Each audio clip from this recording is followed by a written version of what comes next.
L'intensité à son comble pour la victoire écrasante des Canadiens au match numéro 2.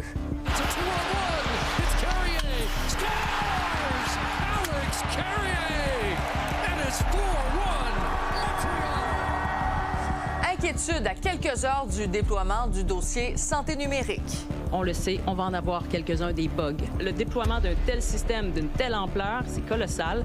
C'est sûr qu'il va y avoir des ajustements à faire. Et le marché de l'emploi au Québec malmené. Le taux de chômage bondit à 6,2 % dans la province en avril. Il est 22 heures, c'est l'heure de Nouveau Info.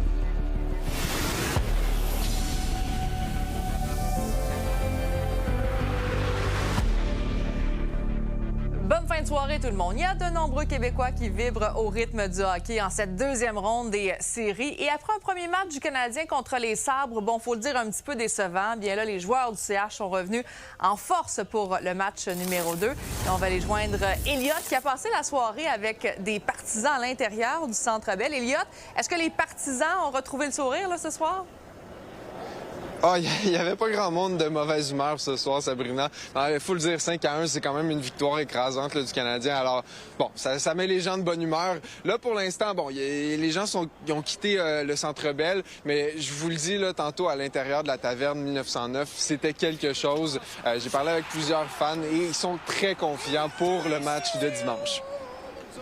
Au Centre Bell dimanche, t'en penses quoi? On va gagner encore! On va gagner! Puis let's go vers la prochaine round! On les fracasse! On les termine! Ouais, on les saigne, Big! C'est fini! On gagne! 100%! Retour au Centre Bell dimanche, t'en penses quoi? 3-0 Canadiens! Yeah! Ouais, les partisans sont pas mal motivés. Mais là, quand on dit Canadien qui est en série, bien, ça veut dire aussi une augmentation des ventes pour les bars, mais aussi les restaurants montréalais, là. Absolument. Puis les chiffres le montrent. Là, on parle d'environ 25-30 même d'augmentation des chiffres d'affaires lors des séries éliminatoires versus la saison régulière. D'ailleurs, je suis allé parler aujourd'hui avec le copropriétaire d'une brasserie sportive chez Miller et c'est ce qu'il m'a confirmé là, quand les Canadiens sont en séries éliminatoires. Bien, le chiffre d'affaires est beaucoup plus intéressant. C'est sûr que quand il y a une game, surtout en série, un vendredi soir ou un samedi, les gens ne travaillent pas le lendemain, ça apparaît. On peut avoir une augmentation de comme 25 là, quand même. Mais oui, c'est sûr, c'est significatif, les séries. T'sais, ici, c'est notre bar sportif, mais par exemple, Taverne Marion, Taverne Midway, qu'on est aussi propriétaires, qui sont pas des bars sportifs, c'est complet là, pour les games. Là. Oh, ouais.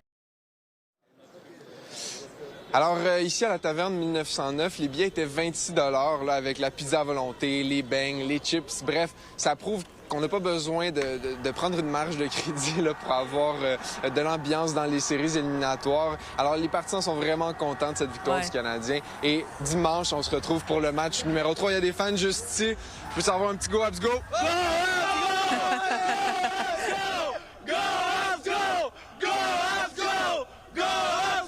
Alors voilà, Sabrina, vraiment les gens qui ont la fièvre des séries. Oui, vraiment. Pendant que tu nous parlais également, on voyait des images qui ont été tournées ce soir, justement, à l'espace 1909 où tu as passé la soirée. On voyait que les gens étaient fort contents, bien sûr, de ce résultat, ma foi, impressionnant du Canadien de Montréal. Merci beaucoup, Elliott. Bon week-end. Bonne soirée. Et bon, c'est toute une soirée de hockey aussi. Petit mot, dans la demi-finale chez les femmes, c'est 0-0 dans l'affrontement entre la Victoire et le Frost au terme de la deuxième période. Minnesota qui fait face à l'élimination ce soir. Bon, maintenant, on en parle depuis des mois, mais le déploiement du fameux dossier santé numérique, ça va finalement se faire à 4 heures, donc cette nuit. On a appris aujourd'hui de nouveaux détails sur le coût du projet et pendant ce temps, bien, les professionnels de la santé continuent de répéter qu'ils ne sont pas prêts pour ce grand lancement. Et c'est Fortin-Gauthier. Docteur Rouleau, bon, on y est presque. Dans quelques heures, c'est le lancement de ces fameux dossiers numériques. Comment vous vous sentez?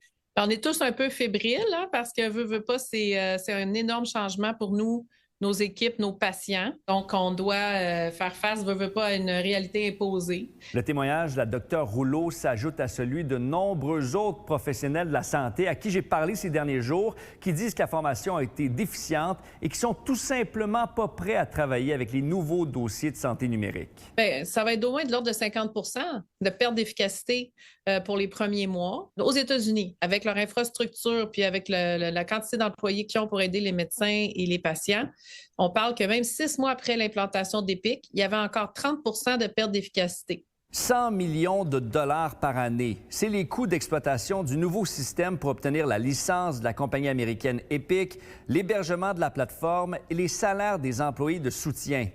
Et ces 100 millions de dollars par année, c'est seulement pour le projet pilote dans les CIUS du nord de l'île de Montréal et de la Mauricie, centre du Québec. On a obtenu effectivement des garanties de la part de Santé Québec, des garanties également du ministère de la Santé. Une garantie, ça implique une contrepartie. Ça peut être une contrepartie financière, une démission. Donc, c'est quoi les contreparties que vous avez eues de Santé Québec, là? La garantie, c'est quoi? Bien, la contrepartie, c'est qu'on déploie le système. On voulait avoir des garanties avant de procéder au déploiement du système, avant d'aller de l'avant. On a obtenu ces garanties. Hier, Nouveau Info a révélé qu'une note a été envoyée par le CIUS du nord de l'île de Montréal interdisant aux employés de parler des possibles problèmes techniques ou des pannes de la nouvelle plateforme. Santé Québec a réagi aujourd'hui, affirmant notamment que le document vise à offrir un bon service à notre clientèle. Les sections contenant les mots à éviter sont toujours accompagnées de suggestions plus claires qui facilitent la compréhension. Est-ce que dans une société libre, c'est normal d'envoyer un mémo comme ça à des médecins, des infirmières, alors qu'on est un pays de libre expression quand même? Vous n'êtes pas sans savoir que j'ai publié une petite vidéo lundi matin pour annoncer le déploiement de ce système dossier santé numérique à partir de cette nuit. Et j'ai moi-même dit dans la vidéo que, on le sait, on va en avoir quelques-uns des bugs. Donc, vous dénoncez cette note-là? Bien, c'est pas que je dénonce la note, mais je vous dis qu'il y en aura. Il y en aura assurément quelques pépins, des enjeux. Avec le déploiement d'un tel système, d'une telle ampleur, c'est colossal. C'est sûr qu'il va y avoir des ajustements à faire. C'est un message que je trouve important de dire, pas pour être défaitiste ou déprimant, mais juste pour accepter qu'on va être moins efficace, accepter que ça va prendre un certain temps, voire 1 an avant de s'adapter. Prêt, pas prêt, les dossiers de santé numérique vont être lancés cette nuit au Québec. On va rapidement découvrir ses bénéfices et ses failles. À Montréal, Étienne Fortin-Gauthier pour Nouveau Info. On est toujours dans le domaine de la santé. Est-ce qu'il y aura assez d'omnipraticiens pour travailler dans le nouvel hôpital de 2,5 milliards de dollars à Vaudreuil-Dorion? Bien, l'ouverture est prévue dans 2 ans, mais déjà, le recrutement, c'est un défi. On doit trouver 200 médecins de famille seulement pour cet établissement. Il faut dire que la pénurie de médecins touche plus durement la Montérégie. Même cet enjeu peut être observé partout dans la province. Cette année, c'est une année pire que toutes les autres années. C'est 100 postes de formation pour des médecins de famille qui n'ont pas été comblés. On a augmenté le nombre d'étudiants dans les facultés de médecine. 100 postes au Québec n'ont pas été comblés. Il y en a 10 dans toutes les autres provinces additionnés. Parce qu'il y a une pénurie, on met de la pression sur ceux qui sont là. C'est moins attractif. Le marché de l'emploi s'annonce difficile cette année dans la province. Seulement au mois d'avril, il s'est perdu 43 000 emplois au Québec et le taux de chômage a grimpé à 6,2 toujours au mois d'avril. Pour en parler, je joins le stratège en chef et économiste senior pour IA Groupe Financier, Sébastien McMahon. Bonsoir, M. McMahon. Bonsoir. Bon, au total, depuis le début de l'année, ce sont 90 000 emplois qui ont été perdus au Québec. Est-ce que c'est en lien avec les droits de douane? Clairement, puis même, je dirais plus, c'est 110 000 emplois temps plein qui ont été perdus depuis le début de l'année. La performance de l'économie québécoise depuis quelques années est quand même assez favorable versus l'économie canadienne, surtout son marché du travail. Mais là, les tarifs qui viennent frapper de plein fouet l'économie du Québec, ça fait en sorte qu'on a une performance qui se dégrade. On a quand même un taux de chômage qui est encore favorable versus la moyenne canadienne, mais c'est évident que les entreprises ont moins confiance pour embaucher et puis l'imprévisibilité des tarifs qui frappe beaucoup le Québec, ça vient jouer certainement. C'est vraiment dans la région de Montréal que le ralentissement du marché du travail se fait particulièrement sentir. Est-ce que c'est surprenant que ce soit dans la métropole? Ben non, c'est notre métropole, c'est là qu'il y a le plus d'emplois, c'est là qu'il y a le plus de gens, certainement. Mais vous savez, des tarifs sur l'acier, sur l'aluminium, sur le cuivre, tout ce qui est de la transformation maintenant. Donc, c'est pas juste les alumineries, donc c'est des industries de partout. On entendait parler d'usines en Beauce qui ont de la misère à trouver c'est quels tarifs qu'ils vont payer. Il faut chercher à travers les 58 pages d'annexes du dernier décret du président Trump pour être capable de bien comprendre, mais il en paye des tarifs. Donc, des usines, des entreprises québécoises de partout, tout le monde est touché, puis la métropole, bien, c'est sûr, elle ne peut pas être épargnée. Oui, puis si on regarde, au mois d'avril, je disais que le taux de chômage a augmenté de 0,8 %. Mais c'est quoi quand même les impacts d'une telle augmentation sur la société? Bien sûr, s'il se perd des emplois, s'il se crée moins d'emplois, mais bien sûr, c'est la classe moyenne qui est encore une fois frappée. Là, on est dans un environnement où on a eu une poussée d'inflation qui était assez importante dans les dernières années. Le ménage moyen s'est enrichi à travers de ça, mais le ménage moyen, c'est personne le meilleur, le ménage moyen. Donc, la classe moyenne, les gens qui sont moins bien nantis dans notre société, bien, c'est eux qui vont être frappés par des chocs comme ça sur le marché du travail aussi. Donc, c'est pas nécessairement des bonnes nouvelles. Donc, il va falloir prendre le temps de digérer tout ça au Québec, puis espérer qu'éventuellement, il y ait un petit peu plus de clarté à travers les tarifs, et peut-être même qu'idéalement, que ces tarifs-là disparaissent. Oui, qu'il y en ait particulièrement plus de tarifs. Puis justement, aussi, je disais que les jeunes étaient particulièrement touchés par le chômage. Dites-moi peut-être en quelques phrases, pourquoi eux, précisément, en particulier les jeunes? Bien, si l'économie ralentit, bien, on consomme moins de services qui sont consommés. Donc, c'est les gens qui travaillent dans les magasins, dans les emplois qui sont plus accessibles, où c'est plus facile de mettre des gens à pied pour après ça aller rembaucher. Bien, ces gens-là qui sont au front, malheureusement. Donc, c'est pour ça qu'on voit le chômage chez les jeunes qui augmente assez rapidement dans ces environnements. Monsieur McMahon, merci beaucoup d'avoir été avec nous ce soir. Un grand plaisir. Au retour de la pause, des événements qui marquent le 70e jour de la guerre au Moyen-Orient.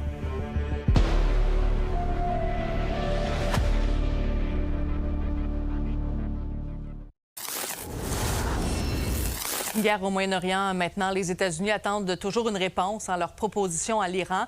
Même si les négociations se poursuivent, les deux pays, en fait, s'accusent mutuellement de violer le cessez-le-feu. Et pendant ce temps, le conflit continue d'influencer le prix des aliments. Lila Mouche t'explique. Ces dernières 24 heures, des attaques iraniennes sur des navires américains et inversement des attaques américaines auraient eu lieu dans le détroit d'Ormuz. D'ailleurs, le centre de commandement américain a partagé les images d'une de leurs attaques sur 2 pétroliers iraniens. Et malgré cette escalade, le cessez-le-feu tient toujours. Marco Rubio, secrétaire d'État américain en déplacement en Italie, aujourd'hui parle lui d'autodéfense pour qualifier la situation. If you fired a US Navy ship, what are we supposed to do? Say, oh, there's a ceasefire, we're not going to shoot down your drone. That's a stupid question. That's a stupid position to take. Of course we fired back at them. They were shooting at us. That's what I would expect to do. Only stupid countries don't shoot back when you're shot at, and we're not a stupid country. We're expecting a response from them today at some point. We have not received that yet, as you know, in the last hour, but perhaps that will come. Their system is still highly fractured and a bit dysfunctional as well, so that may be serving as an impediment. I hope it's a serious offer. I really do. Du côté de l'Iran, on rapporte des affrontements cet après-midi alors que les États-Unis disent attendre une réponse de Téhéran suite à une proposition d'accord en vue de mettre fin à la guerre. Pourtant, le ministre des Affaires étrangères iranien a écrit sur X « Chaque fois qu'une solution diplomatique se profile, les États-Unis optent pour une intervention militaire imprudente. S'agit-il d'une tactique de pression simpliste ou le résultat d'un sabotage qui a entraîné le président américain dans un nouveau bourbier ?» Et là aussi, ces tensions dans le détroit d'Ormuz impactent les prix des denrées alimentaires qui ont augmenté d'après l'ONU. C'est le cas de l'engrais, des huiles ou encore de la viande et on parle maintenant de risques pour la production agricole future. 2026 et même 2027 pourraient être impactés. Un autre cessez-le-feu se profile aujourd'hui. Donald Trump a annoncé sur Truth Social une trêve entre l'Ukraine et la Russie. Il écrit ainsi « J'ai le plaisir d'annoncer qu'un cessez-le-feu de 3 jours, le 9, 10 et 11 mai, sera instauré dans le conflit entre la Russie et l'Ukraine. Ce cessez-le-feu comprendra la suspension de toute activité militaire ainsi qu'un échange de 1000 prisonniers dans chaque pays. Espérons que ce soit le début de la fin de cette très longue guerre. Une trêve donc pour souligner les commémorations de la capitulation allemande de 1945. L'accès à l'aéroport Montréal-Trudeau sera encore compliqué cet été. Il faut s'attendre à pas mal de congestion dans le secteur parce qu'il y a des travaux majeurs pour améliorer la fluidité qui se poursuivent. Prévoyez donc vos déplacements lorsque vous allez partir en vacances. La patience, bien sûr, elle est de mise. Les entraves qui devraient durer là, quand même encore 2 ans. Les transformateurs de sirop d'érable souhaitent qu'il y ait une loi pour protéger le fameux nectar québécois. L'industrie hoche le ton en fait à la suite des révélations sur du sirop qui aurait été donc coupé au maïs lors des derniers mois et également interpelle les politiciens à quelques mois des élections provinciales. Là-dessus, Mathieu Boivin. Au début du mois d'avril, un reportage d'enquête à Radio-Canada nous apprenait qu'un producteur acéricole, la Montérégie, avait fourni du sirop d'érable frelaté, c'est-à-dire coupé avec du sirop de canne, à de nombreux points de vente, dont des épiceries. On s'entend, acheter du sirop de poteau vendu comme du sirop d'érable, c'est désagréable. Mais ceux qui la trouvent encore moins drôle, c'est les gros joueurs de l'industrie de l'érable, les transformateurs, les exportateurs. Puisque le producteur fautif semble s'en tirer sans grand dommage, du moins pour l'instant, ils craignent que ça envoie d'autres le signal de limiter. Alors ils demandent aux partis provinciaux de s'engager à sévir. On a vu qu'il y a eu un individu qui a adultéré du sirop d'érable, c'est-à-dire ajouter du sucre dans un produit tout en l'étiquetant comme étant du sirop d'érable pur. Et ce qui nous déçoit beaucoup, c'est qu'il ne semble pas y avoir de conséquences suffisantes pour décourager ce genre de pratique. Ce qu'on demande, c'est aux différents partis politiques, dans le cadre de la campagne électorale qui s'en vient, de se positionner pour inclure dans leur plateforme un projet de loi qui viserait à protéger le sirop d'érable, qu'il y ait des conséquences, que la loi ait du mordant, qui fera en sorte que ça découragerait ce genre de pratique. Louis Turenne nous dit que tout ça tombe vraiment mal parce que l'industrie essaie d'ouvrir de nouveaux marchés, en Asie et en Europe notamment. Sauf que les autres produits sucrants, le sucre blanc, le sucre de canne, le sirop de maïs, le sirop d'agave, le miel, sont tous moins chers que le sirop d'érable qui est mis en marché comme plus haut de gamme que ses compétiteurs. Bref, l'industrie ne veut plus voir de reportages qui disent que le produit est coupé pendant qu'elle joue la carte de la qualité supérieure auprès des clients potentiels. À Québec, Mathieu Boivin pour Nouveau Info. Maintenant, après une saga de 15 ans, il y a un nouveau centre de services animaliers qui a été inauguré à Montréal aujourd'hui. Ce refuge géré par ProAnima va permettre d'accueillir des milliers de petites bêtes, notamment abandonnées ou perdues. Lila Mercure y était. C'est dans cet ancien entrepôt de Villeray-Saint-Michel, parc extension, que seront désormais accueillis les animaux errants ou abandonnés des 19 arrondissements de la métropole. D'avoir un numéro unique, ça va justement s'assurer que les citoyens et les animaux vont avoir les besoins en temps requis et au niveau dont ils ont besoin. Je me souviens qu'on parlait de ce dossier ici en l'entour du premier mandat de M. Coderre. Entre 2013 et 2017, c'est un projet de plus de 150 millions total. La SPCA, elle, va continuer sa mission, mais va se concentrer sur son rôle de sensibilisation notamment. Mais aussi, on veut mettre de l'avant tous nos autres services. Donc, le bureau des enquêtes, je ne sais pas si vous êtes familière avec ça, mais le bureau des enquêtes, c'est vraiment un service où on a des constables spéciaux qui vont travailler à appliquer le code criminel pour tout ce qui est criminel, considéré criminel, comme la maltraitance ou la cruauté envers les animaux. À Montréal, environ 17 millions de dollars sont investis pour la gestion des animaux par ProAnima par année. Il y a eu 356 chats qui ont été cédés à ProAnima contre 72 chiens. Pour ce qui est des animaux errants, on parle de 232 chats et de 52 chiens. Des abandons dans les refuges, des incidents de morsure seraient corrélés au fait que, il peut y avoir plusieurs problématiques sous-jacentes. Des gens qui se sont mis à reproduire les animaux de façon un peu pour des raisons pécuniaires. Mais on peut parler aussi d'animaux qui n'ont pas nécessairement pu avoir accès à des services comme des cours de comportement ou de l'accompagnement en comportement. Tous les animaux sont stérilisés et vaccinés. D'ailleurs, cette fin de semaine, le centre ProAnima à Montréal offre d'adopter un chat en faisant un don du montant de votre choix. Il y a environ une trentaine de chats qui sont disponibles. À Montréal, Lily Mercure pour Nouveau Info.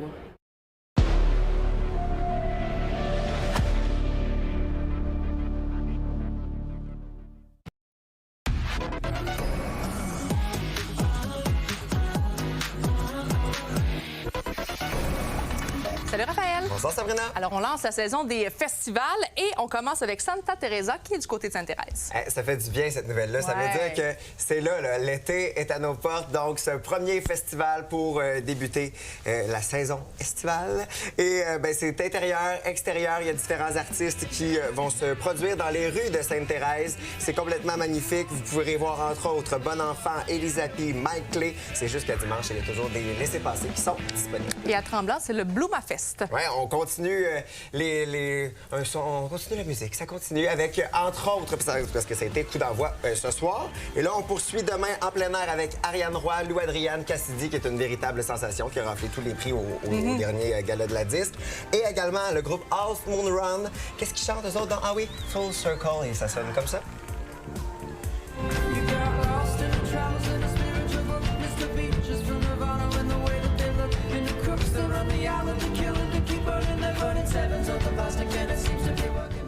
Et en fin de semaine, c'est aussi Sherbrooke en musique. Où on met de l'avant les musiciens de Sherbrooke. Donc, Sherbrooke, c'est l'occasion d'aller encourager vos musiciens. Il y a une centaine de spectacles complètement gratuits. Ça a lieu dans le centre-ville. Musique qui va dans tous les sens. Autant pop, folk, du jazz manouche. Donc, vraiment, il y en a pour tous les goûts et spécialement pour la fête des mères. En fin de semaine, il y a En cœur avec nos mères où on invite les familles à chanter tous ensemble. Donc, rassemblement de chœurs, de chorales. Donc, c'est le moment d'amener votre mère de chanter en famille. C'est complètement gratuit. C'est bien sûr. Et sinon, une autre belle sortie en famille. Il y a une nouveauté en salle. Ça s'appelle les Moutons détectives. Moutons détectives qui mettent en vedette Hugh Jackman, qui est ce berger qui est très, très proche de ses moutons et à qui lit une histoire, un roman policier tous les soirs. Et là, on va assister à son meurtre. Donc, meurtre de Hugh Jackman. Et là, les moutons vont enquêter pour tenter de savoir qui a tué leur berger. Voici un extrait de la bande-annonce. Notre berger a été assassiné. Oh, c'est impossible! Sûrement une crise cardiaque. Bon, ça a l'air tellement cute comme film, très mignon. Sinon, tu nous as parlé de la fête des mères. Une idée, justement, pour la fête des mères qui va avoir lieu ce dimanche, c'est 10-30 en fleurs. Ça a commencé le week-end dernier et ça se poursuit jusqu'au 24 mai. Et la programmation spéciale pour la fête des mères, il y a ce bar à fleurs le samedi. Si vous voulez concocter un bouquet de fleurs pour votre mère, c'est le temps. Puis il y a des DJ aussi, de la musique, une ambiance complètement florale. Ça se passe au quartier 10-30. Fait que c'est parfait, ça, pour la fête des mères. Il va y avoir des brunchs en fin de semaine, des soupers au mort. On ajoute des fleurs là-dedans. Oui. La grande question, est-ce que tu as acheté un cadeau à Martine? C'est là, il faut que j'aille là. Faut que tu y ailles? Pas là. Pas là, mais pas maintenant. Demain, tu vas y aller. Des fleurs. Une journée. Des fleurs, du chocolat, quelque chose. Salutations Martine. Salutations à ta mère Marie. Oui, voilà. Bonne fête des mères. Bonne fête des mères. Bon, on parlait de fleurs, mais un autre signe du printemps, ce sont les animaux qui sortent de leur hibernation. Et en voici deux, des jeunes ours orphelins pensionnaires aux zoo de l'Oregon. Ils ont été trouvés errants, seuls en Alaska il y a 2 ans et ils étaient incapables de subvenir à leurs besoins. C'est le personnel du parc qui a publié cette vidéo sur les réseaux sociaux des oursons en train de s'amuser dans un bain. C'est quand même très mignon, ces images. Bon, maintenant, ce qu'on va surveiller en fin de semaine, on va suivre l'implantation du dossier santé numérique en Mauricie et dans le centre du Québec. Et bien sûr, les amateurs de hockey qui se donnent rendez-vous dimanche. Journée de la fête des mères aussi pour le 3e match entre le Canadien et les Sabres de Buffalo. Ça va se passer à Montréal. Donc là-dessus, passez une bonne soirée, bonne fête des mères à toutes les mamans du Québec et passez une bonne fin de semaine.